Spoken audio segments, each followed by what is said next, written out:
Hey, welcome back to Right on the Money, providing you and your family the necessary information you need to make informed financial decisions. Now, in case you're just joining us, our guest today, friend of the show, Mark Fricks, founder, Masterplan Retirement Consultants, located in beautiful Marietta, Georgia. And we have been talking about the way the retirement world has changed, the way the approach that worked for our dads and moms. It just isn't the same anymore. So now we've been talking about how that pyramid has changed, and we're on the second side of a proper retirement planning pyramid, and we are now going to talk about income. So Mark, more options, less options, what do you look at when you're working with someone to look at this side of the pyramid, talking about income? Different options. So we talked earlier in the show about how pensions are disappearing, they're reducing, they're going away. Social Security is being affected. It's going to be less in the future. And so more responsibility falls on us. But that first side of the pyramid was all about growth, not income. Why? Well, if you've got a bucket that's designed to grow, and we just talked about the volatility of the market, there's a risk called the sequence of returns risk. And Dennis, what that says is this. It says that if you're taking money from a stock market account that's up and down, and every month you need $2,500 and the market drops by 30% or 26% as it did in the COVID lockdown, you've just dug deeply into principal. And if that occurs very often, and we have a bear market on average every 5 years, then you are going to spend down your money much quicker, okay? So we don't use the asset growth side for income. We use side two, income. Great name for it, right? Very catchy. So used to income, now, of course, income is still Social Security, and maybe for some folks, a pension, but there's a gap there, and for some folks, a big gap. So there's a couple of ways to fill that gap. So Mark, one thing that I do want to just ask, so with income and with the work you're doing, you are factoring all those things in, correct? I mean, that does have to happen. Pensions, Social Security, when you're working with people. Absolutely. One of the first things we start with is an income plan. What's coming in? Where's it coming from? How's it taxed?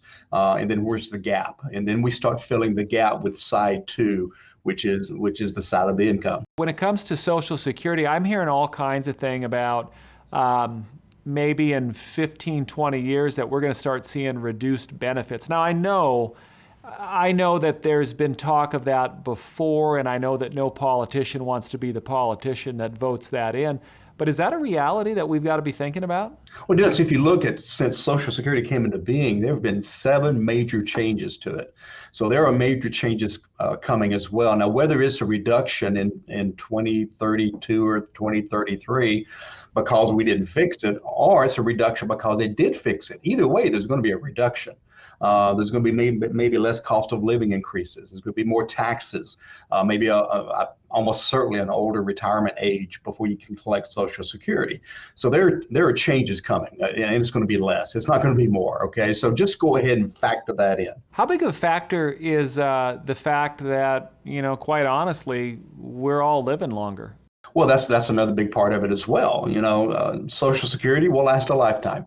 Your pension, if designed properly, will last a lifetime. Your money may not, which is why, again, the income side of the pyramid is so important, because income comes first. Replacing that paycheck comes first. So it's so important to design the income side.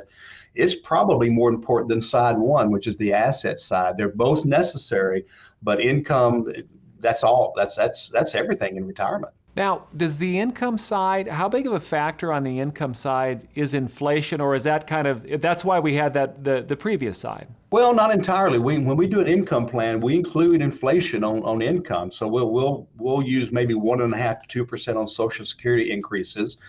Pension, it depends on the pension.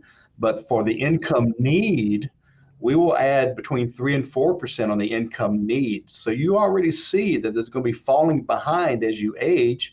If Social Security is only going up by 2, but inflation's 4, you're falling behind, which means you'll need additional income as you age. So this is not a static plan. This is a static that is constantly changing as we progress in years. Also, spending habits change as we age, right? In the beginning of retirement, we tend to spend more. We got maybe younger grandkids. We want to travel while we're healthy. We buy that boat. We reach our middle retirement years, our 70s to early 80s. We slow down. We stay at home more. We maybe not volunteer as much. And then, so our needs go down. And then past that point, they go up again because of either losing a spouse at those ages or just healthcare, right? Healthcare inflation is over 6%. And you've got deductibles. Don't think just because you got Medicare and Medicaid, you're not going to have anything out of pocket. That's the furthest thing from the truth. And don't forget about long-term care possibilities. I've talked to a lot of advisors, and I've got to tell you that a lot of times they'll talk about those early years when people are very active, a lot of spending.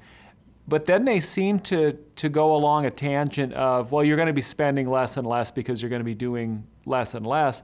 But I haven't heard too many people talk about that, kind of the curve of up, down, and then up again because of healthcare. That's a good point you bring up. Well, we're experiencing right now. We have clients that are aging, and so they're getting into their 80s and beyond, and sometimes even earlier. And one of the couple maybe gets Alzheimer's, dementia, Parkinson's, or whatever, or just more and more stuff happening. So we're seeing an increase in the need of income, and hopefully we've grown that side one as well as a backup to those additional needs as well. All right, so we've come to the end of the segment. Man, we could keep talking about this for quite a while here.